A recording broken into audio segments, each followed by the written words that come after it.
Let's talk about ETF. ETF stands for Exchange Traded Fund. It's a pool of stocks to track a particular index, stock, a sector, or even a category of stocks. Okay, remember I said S&P 500 consists of the 500 best stock. Of course, you cannot just buy the index directly, but you can buy the ETF that keep track of the index. S&P 500 consists of 500 stock. Each stock has a different weightage, like a percentage in the S&P 500 index. So this ETF will buy the share of all the company that is in the index and simulate their weightage in the index as well. So this is a very close tracking on how well or how badly an index perform.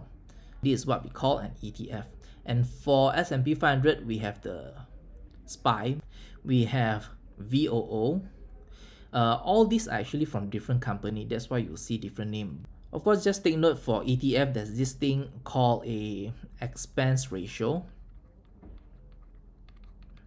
where it's kind of like the management fee. So different company have different expense ratio. They are generally very, very low, like 0.2, 0.3, or some even 0.0 something percent. So it's pretty much negligible if you looking at the long-term growth of the ETF itself. For Nasdaq, we have QQQ, Dow Jones, we have DIA, and others that I didn't really put in over here. We also have sector. Remember I told you that stock market consists of 11 sector. Each sector have their own ETF that different company use to keep track. For consumer staple, it's called XLP, which is the ticker symbol. And for consumer discretionary, ticker symbol is XLY. For technology, we have XLK.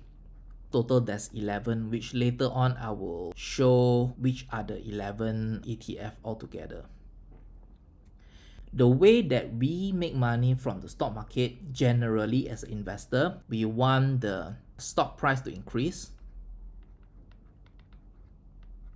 Another way is when business generate enough revenue and they decided not to grow further, they want to give it back to the shareholder as a dividend. This dividend income that we receive can be a form of passive income on top of the gain from the stock price.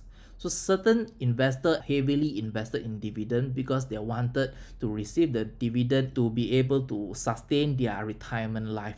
Of course, there's an ETF that keep track on good dividend paying stock like a SCHD and also VYM, etc. But these two are the more popular one. In the US market itself, you also have ETF that keep track on the Chinese market. Now let's talk about the advantages of investing in ETF. First is diversification. Instead of investing in a few stocks, now you get to invest in a pool of stock in a particular category, of course, or sector.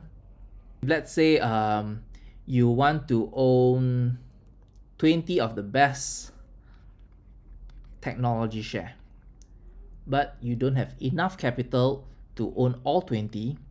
The next best way is to buy an ETF from the technology sector, which has all 20 of the company that you want. Okay, of course, you can check whether or not all the company that you want with a certain website such as ETF.com. Well, I can show you later. Another thing is you have lower fee compared to mutual fund or maybe even index fund. The expense ratio, as I mentioned earlier, is usually about 0.2, 0.3, or even 0.0 something percent. So which is insignificant compared to how much you can potentially gain from the upward movement of your ETF price. Now, last but not least, you can buy and sell ETF like how you buy and sell a stock. Okay, you yourself can do it. All you need to do is just go to your broker account, key in the ticker symbol, and you can just click buy. How many units and at what price. Then submit the order and then just wait for your order to be filled. But of course, everything that's good, that's bad. So what are the limitation of ETF? Which it will limit higher return opportunity compared to picking a good stock. Now, remember I said ETF is a pool of stocks. So when some stocks are doing well, there are also stocks that not doing so well. Imagine if you can just pick the stock that is only doing well and ignore all those that's not doing well. Definitely you can get a much higher return, right, compared to ETF. But of course, picking a good stock require more skill than just entering the market and buy. If you don't want to do research, or if you don't know what to buy, you just want to buy a certain index or a certain sector, maybe the best is still investing in an ETF. I'll show you how to search for holding of the company in this ETF.com website. In this ETF.com, you can just search the sector that you want to find out more or learn more. Let's just say I want to look at technology sector. This is a good overview on how does this sector is currently performing. You can change to percentage. Maybe I just want to see year to date, the performance.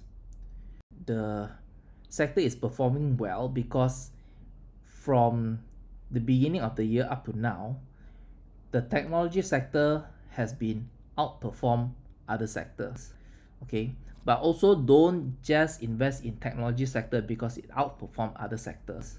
Now last year, or 2021 or 2022, technology sector is one of the worst performing sector as it has beaten down quite a lot.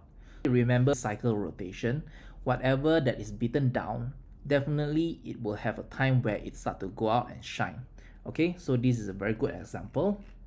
But what I really wanted to show you is holdings. These are the top 10 holdings for this ETF. As you can see the weightage over here. And if you want to view all the holdings under this ETF, you can click view all and just look through which are the company that this ETF are currently holding and their individual weightage. And if you like what you are seeing over here, and if you want to buy, just determine what is the current market price. And if let's just assume you want to buy at 172, you can just go to your broker, key in XLK, and then enter number of unit that you want to buy, and you just put your pricing as a 170 and or 172 and you queue. If let's say the price fall to 172 or below, then you are definitely going to get your order filled.